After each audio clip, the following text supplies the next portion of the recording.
يطلع كويس وشكله حلو، بس برضه بيحصل له بطبات. شيكابالا ايه رايك؟ شيكابالا انا متظلم امبارح. شيكابالا نزل 15 دقيقه يعمل فيهم ايه؟ ما هو ما يقدرش يلعب اكتر من كده، ونزل والماتش ما هو ما يقدرش يدي اكتر من كده. لا يدي، شيكابالا يدي نص ساعه. ما بقاله اكتر من موسمين. عارف انت عندك ضحكه كده ما بتدهاني هو من النص كده، مش عارف اقول لك طب ايه. ينفع الزمالك هيقوم مع عبد الله السعيد مثلا جنب شيكابالا ولا انت شايف ايه؟ وانا لما قلت برضو ان شاء الله دي كانت امنيه عبد الله السعيد الحلقه اللي فاتت. امنيه عبد الله السعيد امنيته فين مصلحه الزمالك بقى؟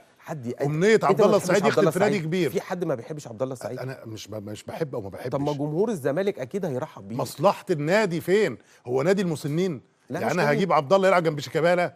فين مصلحه النادي؟ طب مع احمد فتحي حضرتك برضو تعقيبا على احمد فتحي بيلعب درجه ثانيه. لا بيلعب في بيراميدز. فين بيراميدز من النادي الاهلي؟ شيكابالا دلوقتي عبد الله السعيد بيلعب 90 دقيقه، عبد الله ما هو السعيد نفس السن تقريبا. خلي بالك هو ده